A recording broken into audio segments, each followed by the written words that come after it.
miq, përshëndetje, mirë se ritakohemi sërish në emisionin Në shtëpinë e të dërguarve. Jemi rikthyer sërish me historitë profetike, me ngjarjet madhore ku Kurani fokuson dhe i veçon si udhëzime për njerëzimin, si mësime, të cilat i vlen çdo shoqëri, çdo individi në çdo kohë. Mësime që duhen përsëritur, duhen rikthyer, pasi ato her pas here prodhojnë kuptime, prodhojnë shpjegime, prodhojnë orientime. Në takimin e fundit folëm për historinë e Isait alayhis salam dhe nënës së tij si një prej mrekullive kuranore, por se edhe mrekullive mësimore, nëse mund të themi kështu, pasi aty kishte mësime madhore. Kjo ngjarje e madhe vazhdon në Kur'an ku me mrekullinë e Isait alayhis salam paralisht ishte edhe një sprov ku shumë njerëz ranë në të dhe shumë njerëz e deformuan, e kthyen Isait alayhis salam nga robi i Zotit në njëri për të cilën u keq kuptua shumë besimi i tij dhe në një farë mënyrë u keq interpretuar, duke e kthyer atë në një lloj Zoti, nëse mund të themi kështu. Dhe për këtë çështje Kurani e sjell në fokus, e trajton duke na rikthyer në një ngjarje e cila do të ndodh në të ardhmen, edhe pse Kurani e paraqet sikur ka ndodhur. Dialogu mes Allahut fuqiplot dhe Isait alayhis salam. A ishte ai shkaku i këtij keqkuptimi, a ishte ai që udhëzoi njerëzit tek e vërteta, apo ishte ai që la hapësirë dhe po themi i ftoi për këtë devijim, këtë keq interpretim. Për të folur mbi këto ajete kuranore, në cilën ne do t'i lexojmë dhe do t'i komentojmë, ne kemi sot hoxhën e nderuar Felipiku. Profesor Mizevin. Mirësëgjeta, faleminderit Liu për ftesën. Profesor, në herën e fundit folëm për Isait alayhis salam, ngjarjen e tij, mrekullinë e tij, frymëzimet madhore që vijnë nga ngjarja e Isait alayhis salam në Kur'an. Ndërkohë do të ndalemi te disa ajete që nga mrekullia kalojnë tashmë tek, se mund të themi kështu, drama e besimit. Një mrekulli që për dikë u kthye në mundësi për t'u afruar me Zotin, po për dikë tjetër i cili kishte devijim në zemrën e tij u kthye në një mundësi për t'u larguar dhe për të humbur mëshirën e Zotit. Dhe janë disa ajete nga sura Maide që po i lexojmë duke shpresuar një interpretimi i koment nga ana juaj. Atëherë ajeti 116 në surën Maide thot: "Dhe kur Allahu tha: O Isa biri Merjemes, atij njerëzve ju the, më besoni mua dhe nënën time, dy zota pos Allahut." Ai Isai tha: "Larg asaj të metej e ti o Zoti im, nuk më takon mua ta them atë që s'është e vërtet. Ta kisha thënë unë atë, ti do ta dije. Ti e di çka në mua e unë nuk e di çka tek ti. Ti je më i dishmi i të fshehtave." Me emrin e Zotit mëshirues, mëshirbërës. Në radhë të parë kam dëshirë të bëjmë një hyrje rreth asaj që kemi trajtuar në familjet apo në shtëpitë e profetëve, sepse në Kur'anin familjar do gjejmë shumë histori profetësh, madje do gjejmë detaje të këtyre historive, si për të na thënë neve edhe një herë sot në shekullin e 21 që familja është shumë e rëndësishme. Ka qenë shumë e rëndësishme edhe për profetët. Madje edhe për ato profetë si Isai alayhis salam, i cili nuk ka patur baba, por ka patur nënën e tij, prandaj Zoti gjithmonë ato e përmendur të lidhur me nënën e tij dhe ka ardhur në këtë botë si një mrekulli, ka patur një lidhje shumë të veçantë me nënën e tij. Familja nuk është thjesht vendi ku njeriu bën jetën e tij, po është vendi ku konkretizon besimin e tij, është vlerat e tij. Dhe në familje njeriu siç ka, po themi, mundësi shumë të mëdha, mund të ketë dhe sprova shumë të mëdha. Mirë po, historitë kuranore, historitë e profetëve na tregojnë që me besim edhe sprovat marrin kuptim tjetër, sepse ne kemi të bëjmë me familje profetësh janë sprovuar. Do thënë, e kemi përmendur disa herë që kemi profetë që prindrit e tyre nuk janë besimtarë, dhe kjo është sprovë. Sprovë për çdo njeri, sidomos për një profet, që njerëzit e tij më të afërt nuk janë besimtarë, ose që fëmijët e tyre nuk janë besimtarë, që bashortet e tyre nuk janë besimtarë. Siç kemi raste të tjera që kemi bashorte besimtare, po të njerëzve më jo besimtarë, siç është Asia, bashorte e faraonit. Të gjitha këto histori, me gjitha këto detaje, në faktikisht na japin ne që kjo është realiteti i jetës. Ky është edhe realiteti i familjes. Të gjitha mund të ndodhin. Edhe Zoti na jep neve që të jenë model, të jenë frymëzim, të jenë udhëzim dhe rrugdalje për çdo njeri derisa të jetë fundi i kësaj jete. E përmend edhe një herë që familja nuk është vetë thjesht vendi ku ne lëm pasardhës dhe bëjmë jetën që të vazhdojë. Është vendi, është foleja apo është, po themi, ambienti më i përshtatshëm ku ne reflektojmë të gjithë atë që besimin në Zot, pranimin e caktimit të Zotit, daljen, gjetjen e rrugëzidhjeve, rrugdalëve nga sikleta, sikleta dhe kriza që kemi, historikisht kanë qenë këto probleme. Por ndoshta më të shpërndara, sot mund të jenë më të përqendruara krizat dhe problemet brenda familjes. Edhe i kemi bërë thirrje vetes tonë dhe besimtarëve, madje të gjithë njerëzve, ktheuni në Kur'anin famlar, lexoni historitë e profetëve, historitë e familjeve të tyre, se me të vërtetë aty njeriu do të gjej qetësi dhe do të shikojë modele shumë të larta, të cilat kanë patur brenda dhe problematikat e tyre, por do të shoh se si mund të jetojë një familje me besim, se mund të jetë një familje me besim, të cilat janë vlerat familjare ku ne edhe sot e kësaj dite duhet të kthehemi e të mbjellim këto vlera, sepse nuk mund të themi që përdesa prindrit janë besimtar, familja automatikisht nuk do të ketë probleme. Mundet fare mirë që edhe familjet e besimtarëve ka problematika, ka kriza, por shpeshherë nuk dim ta gjejmë cila është rrugëzidhja dhe rrugdalja për tyre, do gjejmë që historitë kuranore na e tregojnë edhe ilaçin dhe rrugdaljen për këtyre problematikave. Pra sfida me familjen është një sfidë që nuk ndalet, po themi asnjëherë, sepse njeriu mendon që sa po të ngrej familje të shëndetshme, pastaj po themi betejë mbaron dhe pastaj vetëm e shijoj atë, ose sa të rris pak fëmijët, inshallah udhëzohen dhe pastaj nuk ka më probleme po themi në familje. Duke sikur familja gjithmonë ofron sfida, ofron problematika që nuk i zgjidhen do ndryshe vetëm se duke lexuar Kur'anin. Kjo është ideja e gjithë, po mund ta them të ciklit të misionit tonë. Nuk është thjesht të tregojmë mrekullitë apo detajet e jetës. Faktikisht aty Zoti të jep gjithmonë ty një model të caktuar, t'jep dhe një krizë, një problematikë, sepse kemi shumë raste që kemi kriza dhe problematika brenda familjeve, por faktikisht ty të ka dhënë dhe rrugdaljen prej këtyre krizave dhe problematikave. Edhe do të ishte shumë romantike, shumë e bukur ta mendosh që në momentin që njeriu krijon familjen e tij, çdo gjë do të zgjidhet, të gjithë ata që janë prindër e dinë që familjet siç kanë parajsën e kënaqësive dhe po themi atë shumë privilegje, është gjë e madhe të kesh fëmijë, është gjë e madhe të kesh familje, kjo është një, por nga ana tjetër ka dhe problematika, ka dhe shqetësime që ndodhen dhe kjo është shumë normale.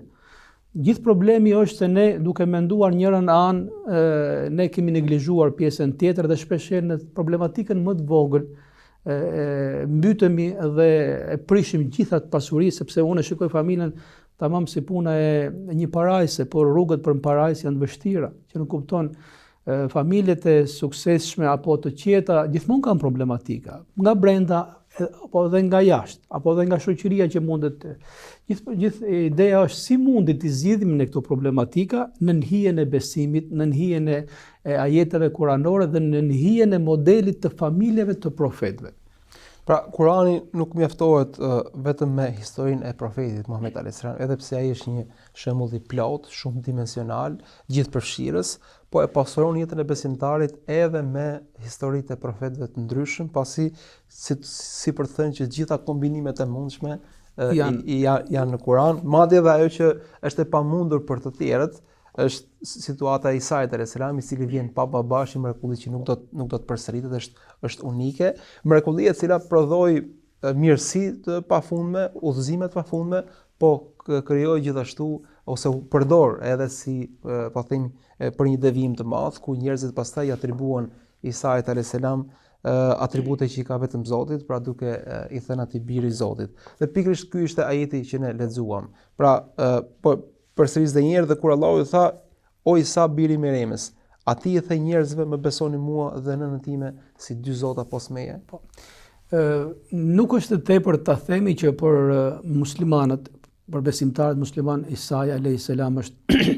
është në piramidën e profetëve, nëse mund ta shpreh kështu, është në majën e piramidës, është njëri jashtëzakonisht i dalluar. Është profeti që i paraprin profetit ton Muhammed a.s. dhe është përgëzuesi myshdhen për ardhen e profetit a.s. myshdhen më të freskët e ka thënë Isaia a.s. Dhe keq kuptimet apo devijimet në lidhje me Isain a.s. nuk mund ta shtyjnë kurrë një besimtar që ai të ul autoritetin dhe konsideratën për Isain a.s. Kjo është arsye pse në Kur'anin famlar të jepen detaje të jetës së Isait a.s. Flitet për ardhmen e tij në këtë botë si mrekulli, për lidhjet e veçanta që ai kishte me nënën e tij, pastaj për peripecitë që ndodhen gjatë jetës së tij, madje Zoti në këto ajete që do të flasim e mbyll gjithë historinë e këtij njeriu të madh, këtij profetit të madh me një bashkëbisedim, i cili nuk bëhet thjesht mes Zotit dhe Isait, birit Merjemës, por bëhet publikisht në ditën e tubimit, kur gjithë njerëzit dëgjojnë, kur gjithë njerëzit shikojnë, ku Allahu xhallashanuhu nuk e lën këtë histori dhe këtë keqkuptim të kalojë, se kush e ka ditur të vërtetën e ka ndekur, kush e ka ditur do të paguajë faturën asaj. Jo, Zoti e tregon me detaje dhe momentin e fundit të bashkëbisedimit të tij me Isain alayhis salam, që nga goja e vet këtij njeriu, këtij profetit të madh, t'i thuhet njerëzimit publikisht se si ka qenë e vërteta e tij dhe se si është keq kuptuar besimi i tij. Prandaj unë mendoj që kjo është nga bashkëbisedimet më të bukura, më interesante, po që the vet ka brenda dhe bukurinë, ka brenda dhe dramën, se në këtë histori ndoshta shumë njerëz janë keq kuptuar dhe janë devijuar, po është shumë i bukur edhe si bashkëbisedim në aspektin e etikës, se si Zoti komunikon me Isain alayhis salam dhe se si Isai alayhis salam e kthen përgjigjen e Zotit të gjithësisë. Aty do të dalin pa elemente shumë të bukura. Zoti kur i tha Zoti birit Merjemës, e përmendë vetë që kjo do të ndodhë, por Zoti e përmend në formën sikur kjo ka ndodhur, sepse në caktimin hyjnor çdo gjë ka ndodhur. Edhe dita e tubimit ai faktikisht ka ndodhur. Pra një gjë që e ka caktuar Zoti nuk është elementi kohë. Elementi kohë është thjesht teknik. Prandaj kjo bashkëbisedim jepet në trajtën e asaj që një histori që ka ndodhur dhe Zoti na e sjell të gjallë, ta lexojmë dhe ta përjetojmë përpara se ta shikojmë. Pra që vërtet është sikur të kishte ndodhur. Sikur të kishte ndodhur. Garanci vërtetësie. Dhe kur Zoti i tha Isait të birit të Merjemës, përsëri e shoqëron gjithmonë Isain alayhis salam, pjesë e identitetit. Edhe kjo pjesë e identitetit dhe pjesë e lidhjes shumë të madhe që ai kishte me nënën e tij, me Merjemën, me atë grua të pastër që Zoti i ka dalluar nga të gjitha gratë e botës, i thot ati i ke thënë njerëzve. Pra Zoti e di që ai nuk i ka thënë njerëzve, por do që kjo përgjigje të dalë nga goja e Isait alayhis salam. Mua dhe nënën time më bëni hyni dhe më adhuroni në vend të Allahut. Pra nuk i tha që ati i ke thënë që unë jam Zot dhe nëna ime është Zot, po jo, ati i ke thënë njerëzve që mua dhe nënën time më trajtoni si hyni, si perëndi në vend të Allahut. Atëherë përgjigja e Isait alayhis salam që ka brenda thash pastërtinë, ka brenda thjeshtësinë, po dhe dhimbjen, keqardhjen e tij që një pjesë e njerëzve e kanë besuar kështu, tha i pastër je ti o Zot. E nis më një herë këtë. Si mund të ndodhë diçka e tillë ku ti je shumë lart shokvurjes, shumë i pastër, nuk ka Zot tjetër përveç teje. Kushdo qoftë ai, qoftë engjëll, qoftë profet, apo qofsha dhe unë që kam ardhur në këtë botë si mrekulli, ku krahasohemi ne me madhështinë tënde o Zot. Qale subhanak, i pastër je ti o Zot, e ku kam të drejtë unë të them diçka që nuk është e vërtetë? Menjëherë thot, si mund ta them unë diçka të tillë, e cila nuk është e drejtë dhe nuk është e vërtetë. Nuk është e vërtetë që mund të ketë njerëz apo krijesa që mund të jenë Zot në vend të Allahu xhallashanuhu. Edhe këtë nuk do ta pranojë dhe një njeri i thjeshtë, jo më ta thot një profet i cili është prej dërguarve të Allahu xhallashanuhu. Shive se sa e ngre lart ato që ne themi tauhidin, njësimin e Zotit në emrat e tij, në cilësitë e tij, në krijimin e tij. Nuk ka asnjë krijesë që i afrohet Allahu xhallashanuhu, sidomos në aspektin e të qenit që ai është një, është unik, ai ka qenë, është dhe do të jetë Zoti i gjithësisë, dhe asnjë prej krijesave nuk mund të ngjajë Zotit të gjithësisë. Shive menjëherë me fjalën e parë ai madhron, lartëson Allahu xhallashanuhu vërtetën e tij dhe i thotë që si mund ta them unë diçka e cila nuk është e drejtë dhe nuk është e vërtetë, kur nuk mund të ndodhë. Pastaj i thot, nëse unë kam thënë diçka të tillë, e merr sikur më të ketë patur një mundësi të tillë, ti e di, i pari që e di që unë, po ti e di që unë nuk e kam thënë diçka të tillë. O Zot, më thënë. Pra, larg qoftë që unë ta them diçka të tillë, por nëse e kam thënë, ti i pari që ti e din, sepse profetët flasin me urdhrin e Zotit. Edhe Zoti e din jo thjesht fjalën që thon profetët, Dhe jo thjesht punë që bëjnë ata, po Zoti e di se çka në zemrat e tyre, se çka në mendjet e tyre. Prandaj thotë në fund inneke anta allamul ghuyub, ti je ai që i din me detajet më të vogla të fshehtat. Dhe të fshehtat nuk janë thjesht fjalë që thuhen, të fshehtat janë ato që mund të mendojë dikush apo që mund të ketë në zemër. Pra Zoti, ti je Zoti. Ti e di se çfarë kam thënë, ti e di se çfarë kam bërë, ti e di se çfarë mund të ketë kaluar në mendjen time. Ti e di se çfarë mund të ketë patur në zemrën time. Shive se sa e lartëson me këto fjalë Isaia alayhis salam. Pra ky Zotin e komunikim gjithësisë. ka dy boshte me sa duket, ka lartmadhërimin e vazhdueshëm që Isa alayhis salam ja bën Zotit dhe të vërtetën. Pra janë dy, po themi, dy kufi me cilës ndërtohet një komunikim i njeriu të mirë, një besimtarit të mirë, një profeti. Pra lavdërimi pafund për Zotin dhe kufiri brenda së vërtetës, që nuk guxon të abuzoj apo të manipuloj apo thot asnjë gjë që nuk është e vërtetë. Koncepti i besimit dhe lartësimit të Zotit është një koncept që e hasim gati në të gjitha ajetet kuranore. Por shembullin më të fortë në këtë marrëdhënie e japin profetët. Ata në gjuhën e tyre, në veprimet e tyre, në lutjet e tyre del shumë e fuqishme çfarë do thot lartësim dhe madhërim i krijuesit dhe thjeshtësia e profetit. Ata janë njerëzit më të mirë, ata janë njerëzit më të zgjedhur. Nëse do ta quaja njerëzit më të rëndësishëm në jetën e kësaj bote, janë profetët e Zotit. Por pikërisht pse janë njerëzit më të rëndësishëm, tek ata del në pa madhërimi i krijuesit dhe thjeshtësia e tyre si njerëz. Edhe në gjuhën e Isait alayhis salam, po ta shikojmë të dy dimensione janë shumë të fuqishme. Ai madhron, lartëson Zotin, cilësitë dhe emrat e tij, dhe ai tregon thjeshtësinë dhe kufitë e tij si njeri. Si mund ta them unë diçka të tillë o Zot, ku nuk është e drejtë, nuk është e vërtetë? Ti di ato që un kam thënë, ato që un kam bërë, ato që un mund të mendoj me mendjen time dhe ditë fshehtat e mia dhe të gjithë krijesave të tjera. Do thënë, ai tregon që un jam njeri. Unë jam i biri i Meriemës, po ti më zgjodhe dhe më bëre profet për gjithë njerëzimin, por ai që je dhe do të jesh gjithmonë Zoti vetëm ti. E ti je i pakrahasueshëm me të gjitha krijesat, me të gjithë profetët.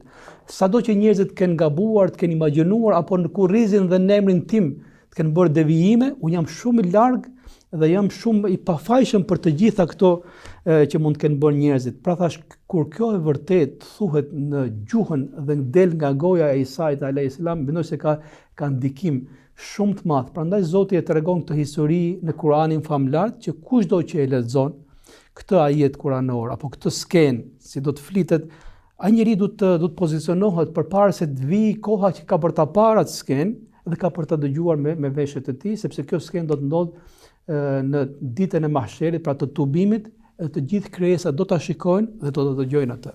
Pra shirku është, po themi, gënjeshtra më e madhe, është mashtrimi më i madh, është abuzimi më i madh, edhe siç thash këtu Isa alayhis salam, pra ka në thelb dy elemente, është madhërimi i Zotit dhe e vërteta. Çka ndodh shpesh krejt e kundërta me shirkun, pra me njerëzit që shkojnë nëpër vende ku kanë besutni apo mendohet se ato i ruajnë, ato i ndihmojnë, aty mungon tërësisht madhërimi për Zotin, sepse njerëzit fokusin e kanë tek ai objekt, ai gur ose ai var ose po themi ai tempull dhe nuk madhërojnë Zotin. Edhe e dyta është që aty ka një mashtrim të madh. Ka një abuzim të madh, ka një keq interpretim të madh. Pra duket sikur e vërteta udhëzimi, njëshmëria e Zotit është krejt e kundërt me atë çka bëjnë idhujtarët edhe ata që abuzojnë me Zotin. Ata nuk e duan Zotin, e di që ai ka në dorë jetën e tyre, nuk e duan, thosh vetëm të paguaj taksën dhe të mbledh rahat, dhe ty ta gënjejnë dhe abuzojnë me të vërtetën. Shokvurja apo shirku, siç e quajmë ne në gjuhën terminologjinë fetare, pse është nga gjunahet më të mëdha dhe është nga gjunahet që po nuk u pendua robi përpara vdekjes, atë nuk e fal Zoti. Sepse ajo bie ndesh në lidhje me madhështinë e Zotit, krijuesit, i cili është i vetmi krijues, i vetmi furnizues, i vetmi që ka cilësitë dhe kompetencat më të mëdha, edhe në këto kompetenca, në këto cilësi, në këto emra, ai nuk ka ortak, nuk ka partner, s'ka dhënë asgjë me tender. Çdo gjë është vetë absolute e Zotit të gjithësisë. Pa kjo bie ndesh me madhështinë e Zotit dhe kjo është element jashtëzakonisht i rëndësishëm. Por shokvurja bie ndesh edhe me identitetin, me dinjitetin e njeriu. Ajo ul vetë njeriu.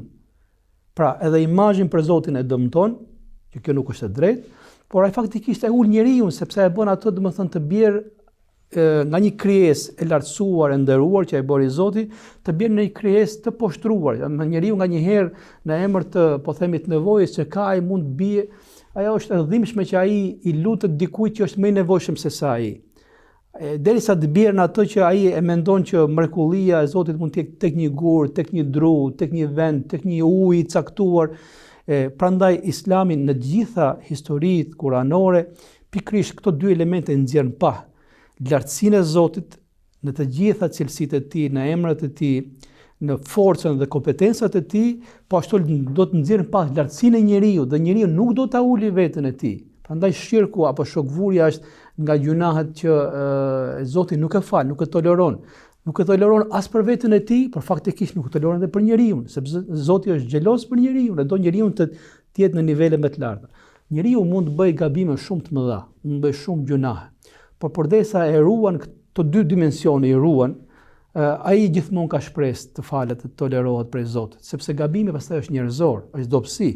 Por se njeriu nuk e ruan dot, po themi këtë, madhështinë e Zotit, dhe ul dinjitetin dhe identitetin e tij, ul veten e tij, duke rënë prej krijesave, ato nuk e fal Allahu xhaleshan. Është një humbje pastaj me as për njeriu nuk e fal. Me vetdije është një humbje e plot, po them e gjithanshme. Dhe për cilësive të profetëve është që kanë qenë gjithashtu besnik në mesazhin e tyre.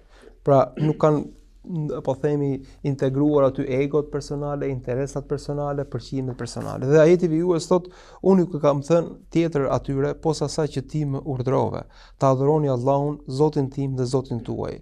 Sa isha ndër ta, kam qenë përcjellës i tyre, e pasi më more mua, ti ishe përcjellës pra dëshmues i tyre. Ti je dëshmimtar për çdo send. Nga cilësitë e profetëve, siç e përmendë, është që ata kanë qenë njerëzit më korrekt, ose lajmtarët më korrekt, ose zëdhënësit më korrekt. E ti është lajmtari i Zotit, më thënë, patjetër që Zoti i ka zgjedhur se kush është lajmtari i tij, sepse shpeshherë, po themi, keqkuptimi i mesazheve ndodh kur lajmtari bën komentin dhe jo përcjelljen e mesazhit, apo fut diçka nga mendja e tij. Profetët në këtë aspekt janë njerëzit më korrekt dhe lajmtarët më korrekt që ekzistojnë. Prandaj në disa ajete kuranore Zoti i thot profetit të tij, nëse ti nuk do të transmetoje ato që ne të kemi urdhëruar, atëherë do të vinte shkatërrimi yt. Disa herë ja përmend këtë. Ti thjesht thuaj ato që urdhërohesh. Edhe thot, gjithë profetët thot, nuk jam përveç se një lajmtar i Zotit. Unë them ato që ai më ka transmetuar. Besimi pastaj është në dorën tuaj dhe zemra tuaj si kam unë në dorë, por i ka Zoti i gjithësisë. Vetë Isaia a.s. nuk bën gjë tjetër me këtë fjalë përveç se rikonfirmon të njëjtën gjë. Unë kam qenë lajmtar i Zotit, nuk u kam thënë atyre përveç se ato që ti më ke urdhëruar mua. Dhe unë kam qenë dëshmitar ndaj tyre aq sa kam qenë gjallë dhe kam qenë në mesin e tyre. Kur ti më more mua, ti e di më mirë se sa unë se çfarë kanë bërë ata, që nuk kupton. Kur unë jam larguar për tyre, unë nuk e di se çfarë kanë bërë ata. Pasti unë jam krijes, nuk jam krijues. Në momentin që unë jam shkputur për tyre, unë nuk e di të fshehten. Nuk e di se çfarë kanë bërë ata, por unë jam përgjegjës dhe jam korrekt për përcjelljen e mesazhit, përderisa kam qenë në mesin e tyre, ju kam thënë atyre, adhuroni Zotin, i cili është Zoti im dhe Zoti juaj. Dhe kjo është element mjaft i rëndësishëm, do të thënë. Ai gjithmonë e konfirmon këtë, që një është Zoti i gjithësisë. Dhe unë jam rob i këtij Zoti. Isaia a.s. pati pasues të drejtë, të sinqert, pati njerëz që e besuan mesazhin e tij të plotë, të vërtet sakt, dhe në farë edhe sipas historisë. Edhe sipas historisë, abuzimi më i madh ndodhi shekuj më vonë, pra po themi Triniteti apo shirku apo keqkurtimi u përhap në masive shumë më vonë, shumë më mbas Isaiat a.s. Në përgjithësi është një rregull që aty ku mrekullia është më e madhe, mundësia për devijim është e madhe, sepse shpeshherë njerëzit nuk arrin të kuptojnë forcën e atij që bën mrekulli, që është krijuesi i gjithësisë, nuk merren për të thënë që Zoti është i plot fuqishëm për çdo gjë, por merren me detajin teknik si ndodhi kjo, dhe shpeshherë kur fillon njeriu të gjej përgjigjen se si erdhi pa baba, fillon edhe bëjnë komente, pastaj mund të shkojnë në devijim. Prandaj gjithmonë kur ka përmendur historinë e Isait a.s. e përmend ata gjithmonë ai e lidh me emrin e nënës së tij, e tregon me detaje se si ka ardhur ai një pikërisht për të treguar këtë që mos më lën hapësira për dyshime, dhe thot nëse ju çuditeni nga rasti i Isait birit Meriemës, pse nuk çuditeni nga rasti i Ademit alayhis salam? Ato e krijoi Zoti pa baba dhe pa nën. Prandaj Zoti po themi nuk ka lënë hapësira për dyshime apo për komentime rreth mrekullive, por tregon që kjo është forcë e Zotit, kjo është mrekulli e Zotit.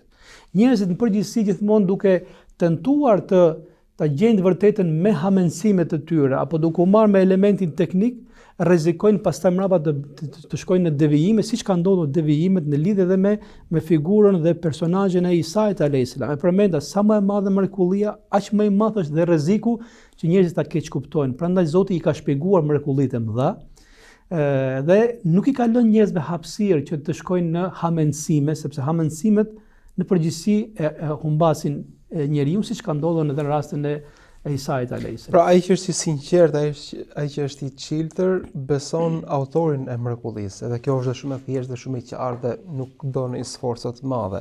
Ai që nuk e do, po themi të vërtetën, nuk është i çiltër me të, fillon dhe ndalet thjesht tek detajet e mrekullisë që ju thatë dhe ato i kthen në fokus. Njëjta gjë ndodh me materializmin sot.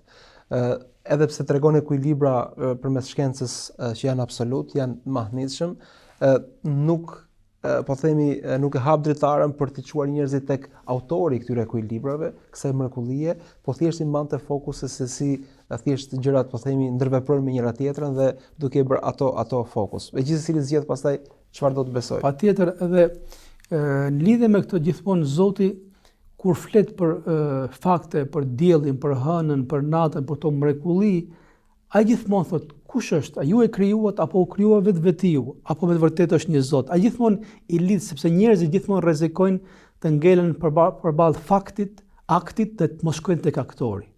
Gjithmonë shohin një fakt dhe nuk e dinë se kush është shkaktari i këtij fakti. Kjo është rreziku në përgjithësi që është tek njerëzit. Njerëzit mrekullohen për një lule shumë të bukur, por harrojnë të falenderojnë dhe të besojnë atë që është krijuesi i kësaj lule. Përballë një shpendi, përballë një peizazhi, shkruajnë poezi, bëjnë filma, aty i përjetojnë momente shumë interesante, po shumë pak prej njerëzve shkojnë një cak më andej, nuk është shumë larg, është shumë afër e pjesa tjetër, dhe mendoj që kjo vjen shpeshherë nga neglizhenca njerëzore, por ndoshta edhe nga djalli i mallkuar që do t'i mbajë njerëzit peng të asaj që është e prekshme dhe e dukshme dhe nuk do t'i çojë tek aktori kryesor apo tek faktori kryesor apo në rastin tonë që është tek krijuesi. Prandaj gjithmonë ftesa kur themi Zoti fton në meditim. Meditimi nuk është të ndalesh tek krijesa, nuk ndalesh tek ajo që shikon, por të shkosh tek ai që ta kuptosh, ato që nuk të duket, por ama faktikisht i ka dhënë ty shenjat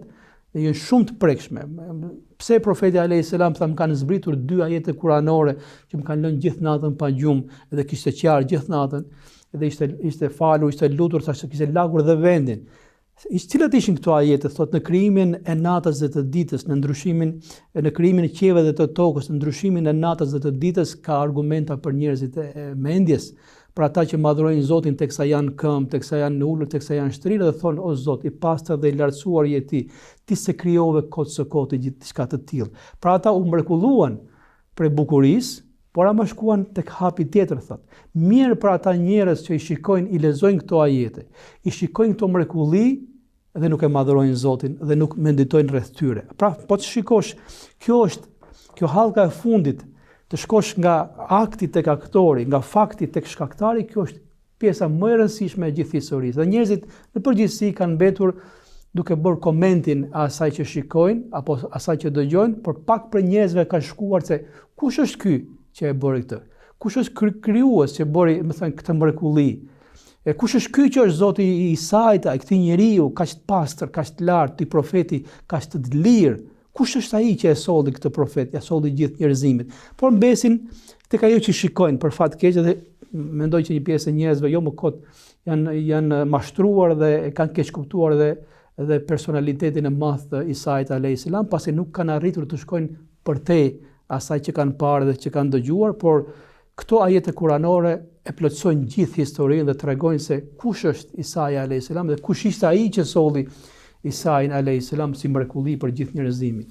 Pra besimi fton në mendim, fton në meditim, fton në përjetim, fton në thellësi, fton përtej asaj që duket, ndërsa mosbesimi është bllokim në mendim, është po themi stagnacion, është ngjecje vetëm tek po themi atë që shohin syt edhe prekin duart. Ne do bëjmë shkputje shumë të shkurtër dhe rikthehemi sërish për të folur edhe mbi dy ajete të tjera që e plotësojnë këtë komunikim madhor që do të ndodhë në ditën e Kiametit, por se Kurani na paraqet si të ndodhur tash. Më ndërmjet, shihemi pas pak në pjesën e dytë.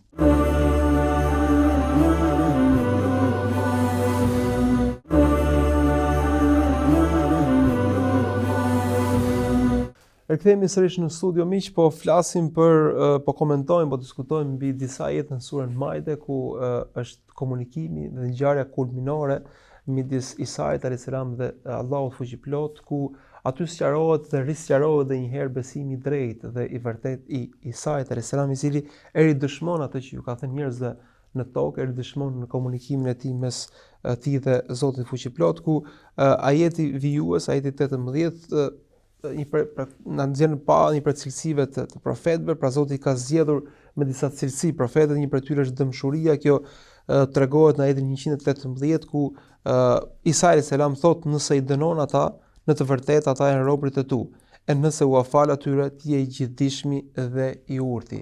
Pra sërish Isa alayhis salam me brengën e udhëzimit dhe shpëtimit të njerëzve na vjen në komunikim edhe në gjykimit. Në këtë deklarat Isait alayhis salam del në pa përsëri madhështia, më thënë që ai i atribon krijuesit Zotit të gjithësisë, kur i thotë nëse ti do t'i dënosh, ti je i urti, ti je i mëshirshëm, dhe ato janë krijesat tuaja. Dhe unë nuk kam asnjë pjesë në këtë gjë, do thënë, ato janë krijesat tuaja, siç jam edhe unë krijesa jote, ti e di më mirë se ç'do të bësh me secilin prej nesh. Ktu del pa madhërimi që ai jep Allahu xhalla shanuhu, por e thot pjesë edhe tjetrën që dëmshuria dhe mëshira, siç e përmendë, janë cilësi profetike. Zoti këtë cilësinë e dëmshurisë e ka reflektuar edhe tek njerëzit në përgjithësi, por tek profetët e tij në veçantë. Çdo profet ka dëmshuri dhe ka mëshirë. Përndryshe ai s'do të ishte ftues, nuk do të ishte lajmtar i Zotit. Nëse ti o Zot do t'i falësh ata, ti je i plot fuqishëm dhe i urti. Ti e di më mirë se nëse janë të meritueshëm për t'u falur, për të mëshiruar, apo janë të meritueshëm për t'u dënuar. Pra, kjo është totalisht kompetenca jote. Edhe falja e tyre, por dhe dënimi i tyre. Nëse do t'i dënosh, janë krijesat tuaja, me siguri ti do t'i dënosh, sepse ata kanë bërë diçka që meritojnë dënimin. Por se nëse ti do t'i falësh, kjo është përsëri është urtësia jote.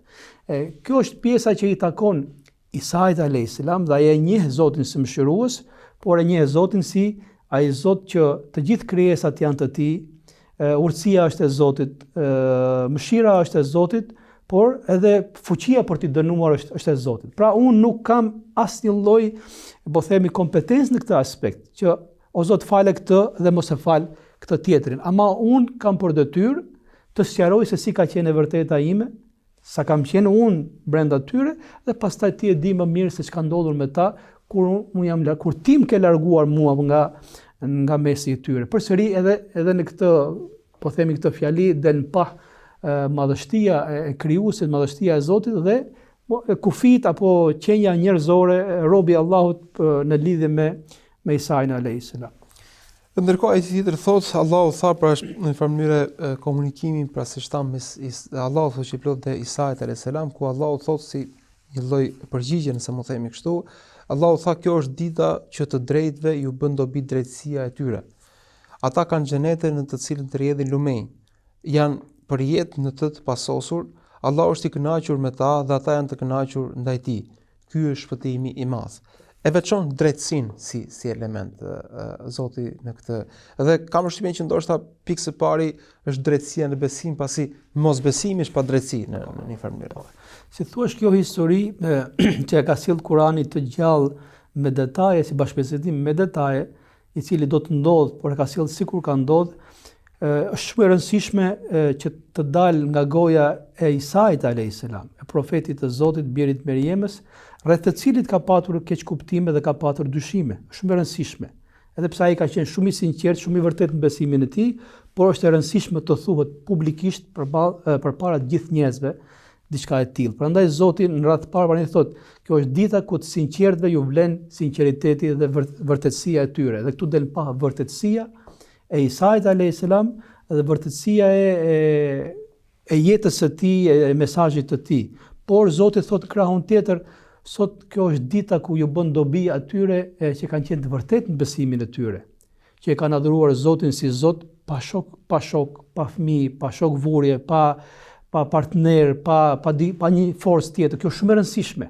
Prandaj sidku apo vërtetësia më e madhe është vërtetësia e besimit. Thash njeriu mund të jetë shumë gabimtar, por nëse e ka mbajtur të pastër këtë elementin e vërtetësisë së Zotit, se kush është Zoti dhe kush është robi, a gjithmonë ka shpresë që për hir të kësaj vërtetësie, për hir të mbajtjes pastër të këtij elementi, ai të përfundojë në mëshirën e Zotit. Por nëse njeriu e ka keq kuptuar këtë element, edhe sikur të jetë munduar të ruhet në aspekte të tjera, por ai e ka patur të paqartë imazhin e krijuesit, edhe i ka tejkaluar kompetencat e krijesave duke i dhënë atyre atribute hyjnore, ai rrezikon që të përfundojë në dënimin e Zotit. Zoti thotë që unë e di më mirë se çfarë bëj me krijesat e mia, por duhet ta dini përpara se të vini këtë ditë, ju sot do t'ju bëj dobi vetëm vërtetësia, dhe vërtetësia kryesore, siç e përmend, është vërtetësia e besimit, është vërtetësia e mbajtjes pastër të emrit të Zotit, të cilësive të tij dhe të kompetencave të tij, dhe mos i përzini linjat. Krijesa është krijesë, krijuesi është krijues. Edhe pse në fakt Isa alayhis salam është njeriu ndoshta më i keq kuptuar dhe më i keq përdorur, për shkak se mbi këtë po themi mashtrim dhe gënjeshtër të madhe u ngrit një doktrinë e tërë, drejtësia që ai mbajti i vlejti, dhe ja ku tregohet dhe dëshmohet këtu që për të drejtët dhe për të vërtetët do të ketë një moment ku dinjiteti i tyre do të rikthehet në vend, e vërteta e tyre do të po themi ridal sërish në publik, si për të inkurajuar çdo kënd që është me të vërtetën se një ditë do të krenohet dhe se thua loja do të mbaroj me vërtetësinë dhe jo me gënjeshtër. Prandaj përmendëm që jo më kot Kurani e sjell të histori parsisht për të dalë pa pastërtia dhe pafajësia e Isait alayhis salam në lidhje me çfarë është thënë dhe është bërë ndaj tij, dhe kjo është e rëndësishme të dalë nga goja e tij, sepse Zoti e di të vërtetën e Isait alayhis salam dhe nuk ka nevojë që ai të shqiptojë Isai, por e shqipton pikërisht të dalë pa e vërteta dhe dëshmia për të. Prandaj shpërblimi i parë për vërtetësinë dhe për vërtetën është shpërblimi për Isain alayhis salam. Mirë, po nga ana tjetër, kjo është dhe paralajmërim që Zoti i bën të gjithë krijesave për të treguar realitetin e këtij njeriu të madh, këtij profetit të madh, dhe rrezikun e rënjes në këtë keq kuptim, në këtë gabim, sepse do të vijë një ditë që do të bëhen gjithë njerëzit do të bëhen pishman për diçka të tillë, por nuk do të ketë më vlerë pishmanllëku atë ditë, po aty do t'i vlejë njerëzve vetëm vërtetësia dhe rruga që kanë ndjekur edhe në lidhje me Isain alayhis salam, por edhe në lidhje me krijuesin e gjithësisë, i cili është Allahu xhallashanu, dhe Zoti e mbyll të gjithë këtë komunikim me një ajet i cili ka shumë lidhje me çfarë kemi diskutuar ne deri tani, kur thotë Zotit i takojnë pushteti i qiejve dhe i tokës dhe çka brenda tyre, ai është i plot fuqishëm për gjithçka, për të treguar që qiejt dhe toka dhe njerëzit kanë qenë, janë dhe do të jenë të gjitha pushteti i Allahu xhallashanu. Nuk ka asnjë krijesë tjetër që ka pjesë në këtë gjë, dhe Zoti është i plot fuqishëm për gjithçka, që na kupton mos u çuditni prej Isait alayhis salam, që erdhi në jetë pa baba. Zoti është i plot fuqishëm, siç ishte i plot fuqishëm për Ademin alayhis salam, për Havan, siç i krijoi njerëzit, që njerëzit çuditen se si mund vijë krijimi, po ashtu do t'i ringjall njerëzit pa asnjë sebeb, sepse ajo është mbi shkaqe, është mbi sebebe, është mbi ligje. Zoti është i plot fuqishëm, dhe ti kurse kupton që Zoti është i plot fuqishëm, po se kuptove këtë element, rrezikon të keq kuptosh edhe Isain alayhis salam, po rrezikon të mos arrish tek Zoti duke u marrë me jetën, me mrekullinë, me bukurinë e gjës. Prandaj duhet që njeriu të shkojë përtej asaj që shikon dhe të dëgjon, të shkojë pikërisht tek forca e krijuesit. Pra jo më kot përmenden në mënyrë të vazhdueshme emrat dhe cilësitë e Zotit që janë absolute, sepse nëse i besojmë të tilla si absolute, nuk kemi nevojë të shkojmë pastaj tek bestytnit, tek ndërmjetësimet e panevojshme. Pra, nëse besojmë se Zoti është i plot fuqishëm mbi gjithçka, s'ka kuptim të puthim gur apo drur apo të bëjmë po themi rituale që nuk i shkojnë madhështisë së Zotit. Dhe kështu mbyllet edhe kjo sure. Profesor, ju falenderoj shumë nëse ke diçka për shtuar. Shumë faleminderit. Ne mendoj që me këtë skenë që unë faktikisht gjithmonë më prek edhe mendoj që është e rëndësishme për të gjithë njerëzimin, edhe për muslimanët dhe për jo muslimanët, po është një skenë shumë e rëndësishme për të dalë në pa e vërteta dhe mëshira hyjnore që këtë të vërtetë ka treguar përpara se të ndodhi një skenë e tillë, po nëse mund ta quaj një gjyq publik, por që ai që për të cilin është trilluar apo është keq kuptuar, ai ka qenë i pastër, ka qenë i pafajshëm nga gjithçka që ka ndodhur dhe ai e rikonfirmon diçka të tillë. Edhe i largon ndoshta vetëm breng që mund të kishte Isa alayhiselam. Po, ai u bë shkak që ndoshta emri i tij apo personazhi i tij bëhet shkak për devijimin e njerëzve, por është shumë e rëndësishme. Unë mendoj që kjo histori është edhe ftesë, është edhe paralajmërim, po është edhe mëshirë hyjnore. Edhe një faleminderit shumë profesor. Faleminderit për ju. Normisht këtu e mbyllim të takimin e sotëm, u ndalëm te disa momente kulminante të historisë së Isait alayhiselam për të kuptuar se profetët kanë qenë njerëzit më besnik, kanë qenë njerëzit me më shumë dëmshuri ndaj njerëzve, kanë qenë njerëzit më të vërtetë dhe të tillë Zoti do t'i paraqesë mbi të gjitha ditën e gjykimit, pavarësisht gënjeshtrave, abuzimeve dhe po themi keq interpretimeve që janë bërë në emër të tyre dhe në emër të besimit të tyre. Unë falenderoj për mëngjesin, do të jemi sërish javën tjetër me një tjetër ngjarje me të tjera ajete kuranore deri atëherë kalofshi sa mirë.